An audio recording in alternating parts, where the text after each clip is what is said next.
그죠? 71절 같이 읽습니다. 시작.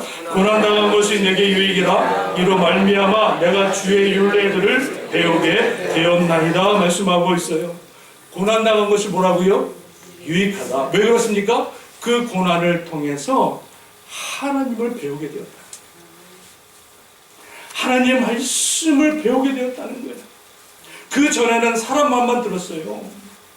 그 전에는 사람의 말에 예민했어요. 사람의 말에 통해서 내가 올라가기도 하고 낮아지기도 했는데 고난 뒤에는 내가 하나님의 율례, 하나님의 말씀을 내가 배우게 되었나이다.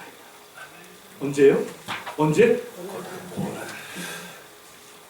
축복 뒤에가 아닙니다. 형통의 뒤에가 아니라 고난 뒤에 이러한 놀라운 은혜를 우리에게 허락하셨다. 그러니까 다시 말씀드리면 뭐냐면 고난이라고 하는 것은 이 고난을 통해서 나의 삐뚤어진 모습들, 나의 잘못된 모습들, 나의 죄악된 모습들이 다시 뭡니까?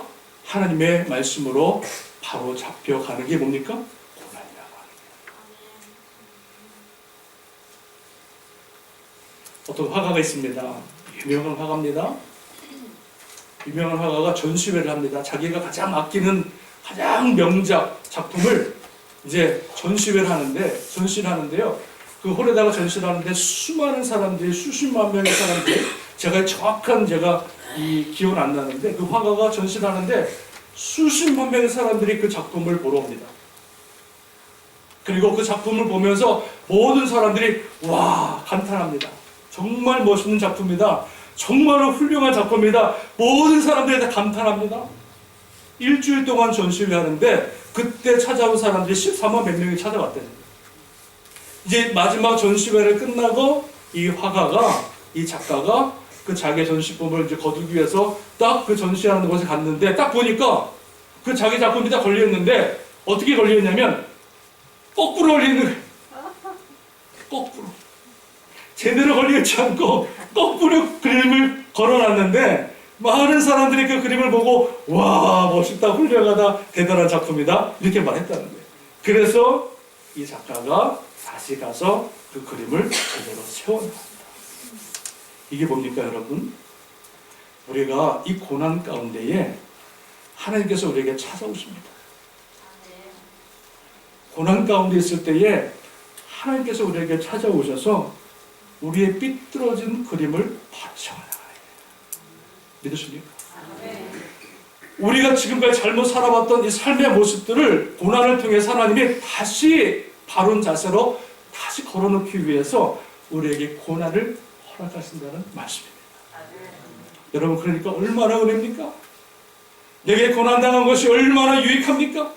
내가 고난을 겪지 않았으면, 내가 이 아픔을 겪지 않았으면 내가 하나님의 사람으로 영영 다시 설 수 없는데 하나님께서 나를 사랑하시고 나를 구원하시고 나를 하나님의 자녀 삼으시고 이 마지막 때 주의 영광을 위하여 사용하시기 위하여 고난이라고 하는 것을 툭 던지시고 그 고난을 통하여 다시 한번 하나님의 사람으로 세워나가시고 바르게 세워나가시기 위해서 그 고난을 우리에게 허락하여 주신 줄로 믿습니다. 오늘 다윗이 87절에 오늘 읽은 본문 말씀에서 이렇게 고백을 합니다. 같이 읽어보겠습니다. 시작. 그들이 나를 세상에서 거의 멸하였으나 나는 주의 법도들을 버리지 아니하였사옵니다. 말씀하고 있습니다. 아무리 힘들고 아무리 어려워도 수많은 사람 나를 핍박하고 모아먹어 죽이려고 달려들어도 하나님 내가 이 도를 깨달았사오니 하나님의 법도 하나님 말씀을 까지 붙들고 버리지 아니하고 그 말씀대로 하나님 살겠나이다. 그 고난 가운데서 이 다윗이요 이렇게 고백하고 있는 거예요. 하나님 말씀을 붙들겠다. 하나님 말씀을 붙들고 내가 그 말씀대로 순종하는 삶을 살아가겠나이다. 시편 119편 105절에 주의 말씀은 내 발의 등이요 내 길의 빛이니이다. 주의 말씀은 내 발의 등이요 내 길의 빛이니이다. 이 말씀이 뭡니까? 2019년도 한 해를 새롭게 시작합니다. 저도 그렇고 여러분도 그렇고 한 번도 살아보지 않은 길을 걸어가야 돼요. 내 앞에 어떤 블록이 있는지, 내 앞에 어떤 웅덩이가 있는지, 내 앞에 어떤 사람들이 나를 죽이려고 기다리고 있는지 우리는 알 수 없어요. 그러나 우리가 2019년도 한 해를 살아가면서 웅덩이에 빠지지 않고 시험에 걸리지 않고 사람들이 해하려고 하는 그 모험에 들어가지 않기 위해서는 우리가 깨어서 잘 찾아간다고 찾아가는 것이 아니라 주의 말씀이 내 안에 있을 때에 그 말씀이 내 발의 등이 되어지고 그 말씀이 내 길의 빛이 되어서 내가 한 발자국 한 발자국 걸어갈 때마다 주의 말씀이 나를 인도하시고, 할렐루야. 주의 말씀이 내 길에 비추사 내가 넘어지지 않고 쓰러지지 않고 모험에 빠지지 않고 죄악 가운데 빠지지 않도록 주의 말씀이 내 삶을 한 발자국 한 발자국 2019년도를 인도하시겠다 말씀하고 있는 줄로 믿습니다. 여러분, 우리는 올해 한 해 승리하기 위해서 아까 말씀드렸다시피 내 인생에서 최고의 한 해가 되기 위해서는 다른 것 없습니다. 오늘 시편 기자와 같이 하나님, 내가 주의 말씀을 붙들겠나이다. 주의 말씀을 늘 가까이 하고 큐티를 통해서 말씀이 어렵지만 그 말씀을 붙들고 마치 소가 되새김질하듯이 늘마다 묵상하면서 그 말씀을 붙들고 하나님, 내가 살아가겠나이다 고백하며 순종할 때 저와 여러분의 삶을 인도하시고 특별히 우리 땅끝 재단을 인도하셔서 올해 안에 놀라운 주의 영광을 드러내실 줄로 믿습니다. 네. 고난을 통해서 우리에게 주시는 소망은 뭐냐? 바로 하나님의 말씀의 은혜를 붙잡게 되어진다. 마지막 두 번째, 고난 중에 우리에게 소망을 주시는 그 은혜가 무엇이냐? 두 번째는 고난을 통해서 우리가 하나님의 기도의 자리에 나아가게 하십니다. 고난을 통해서 하나님의 기도의 자리에 우리를 부르신다는 거예요. 여러분, 우리 인간은요, 사람은 형통하고 모든 것이 문제가 없으면은요, 절대 주의 기도의 자리에 안 나옵니다. 모든 것이 잘 되고, 사업이 잘 되고, 건강하고, 자녀들이 잘 풀리고, 모든 것이 잘 나가면요, 절대로 주님 앞에 기도의 자리에 안 나옵니다. 기도는 하긴 하는데 형식적으로 하는 거예요. 가끔 새벽 예배 때 안 보이시던 분이 나오면요, 마음이 덥고 무슨 문제가 갑자기 안 나오시는 분이 새벽 예배 나오면 갑자기 목사님 걱정이 돼요. 혹시 누가 아프신가? 누가 문제가 있는가? 우리 사람은요, 하나님이 너무 잘하는, 우리 체질을 너무 잘하세요. 너무 잘하세요. 그러니까 가끔 우리 인생 가운데 하나님이 우리 인생 가운데 고난을 툭 던져주시는 이유가 무엇이냐? 그 고난을 통해서 하나님의 기도의 자리로 우리를 부르신다. 그 기도를 통해서 하나님을 만나는 자리에 우리를 초청하신다는 거예요.